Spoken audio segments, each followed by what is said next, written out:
Hi, welcome to my YouTube channel.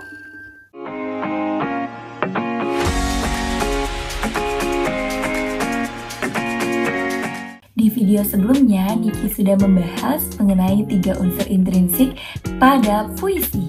Di video kali ini, Niki akan menganalisis 3 unsur genetik pada prosa fiksi loh. Apa aja sih? Yuk kita bahas. Di video kali ini ada 3 unsur genetik prosa fiksi yang akan Niki bahas. Yang pertama yakni tema. Tema merupakan gagasan utama dari sebuah cerita. Gimana sih cara untuk menentukan tema pada prosa fiksi, yakni cerpen ataupun novel? Yang pertama kita harus baca cerpen secara keseluruhan. Nah, jangan hanya membaca dari sinopsis, tapi kita harus baca keseluruhan isi dari cerpen tersebut. Yang kedua, identifikasi konflik utama dari cerpen tersebut.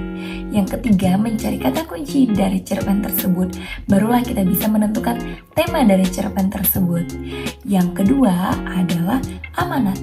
Amanat merupakan pesan yang ingin disampaikan sang penulis melalui cerpen yang ia tulis, baik itu tersirat maupun tersurat.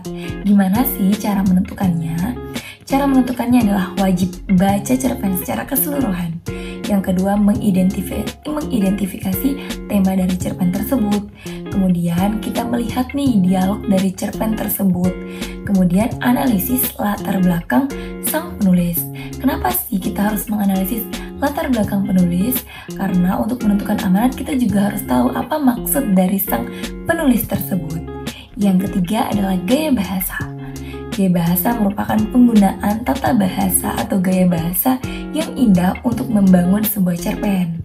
Nah, gimana sih cara menentukan gaya bahasa dalam sebuah cerpen? Yakni wajib baca keseluruhan cerpen. Yang kedua, memahami isi cerita dari cerpen tersebut. Yang ketiga adalah mengidentifikasi majas yang digunakan. Selanjutnya adalah hubungkan antara tema cerpen tersebut dengan majas. Di video kali ini Niki akan menganalisis satu cerpen loh, yakni cerpen Orang-Orang Pinggiran karya Le Pamungkas menggunakan pendekatan stilistika. Gimana sih pembahasannya? Yuk ikutin pembahasan Niki. Berikut kita analisis cerpen Orang-Orang Pinggiran karya Le Pamungkas menggunakan teori stilistika. Sebelum kita melakukan analisis, alangkah lebih baiknya kita mengetahui isi atau sinopsis dari cerpen Orang-Orang Pinggiran. Cerpen ini berkisah tentang orang yang hidup di tepian. Tak melulu di pelosok Indonesia, suara mereka pun terbungkam di beberapa kawasan Eropa. Ada haru ibu yang mengetahui anaknya seorang pelaku terorisme, ada seorang suami yang preferensi seksual yang berbeda, dan ada pula sepotong kesedihan pekerja di luar negeri, dan sepenggal ingatan mengerikan atas ledakan nuklir di Chernobyl. Wah, cukup menarik ya. Yuk kita analisis cerpen Orang-Orang Pinggiran menggunakan teori stilistika. Yang pertama adalah majas perbandingan. Terdapat majas personifikasi pada halaman 60, yakni sebuah gerobak tua dengan etalase kaca sibuk melayani pembeli yang tak jarang duduk berdesakan menghadapi meja plastik.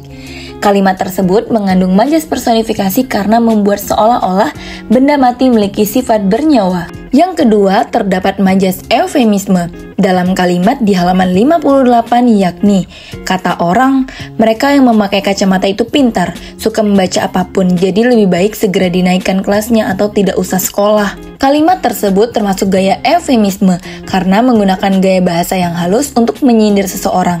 Gaya eufemisme tidak disampaikan secara sarkasme atau bersifat mengolok-olok. Ia hanya menafsirkan bahwa orang yang berkacamata itu pasti pintar.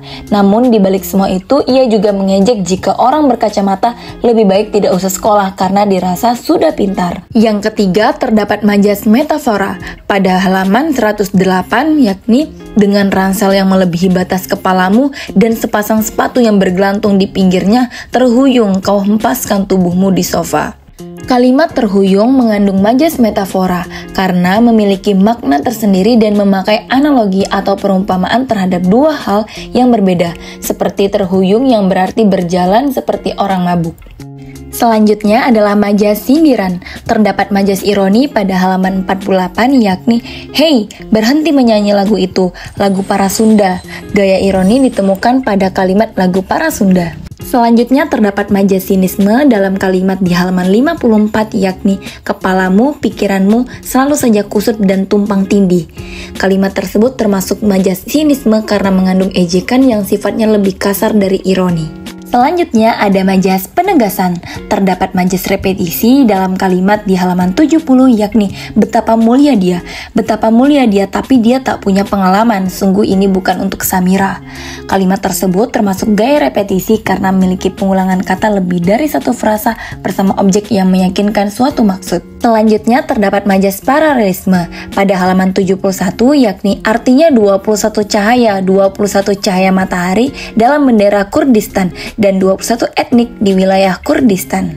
Kalimat tersebut termasuk majas paralelisme karena memiliki pengulangan kata yang mengungkapkan bahwa saling menunjukkan titik kesejajaran suatu benda, yaitu 21 cahaya. Sekian analisis cerpen orang-orang pinggiran karya Le Pamungkas menggunakan teori stilistika. Semoga dapat bermanfaat untuk kita semua. Sampai jumpa di video selanjutnya.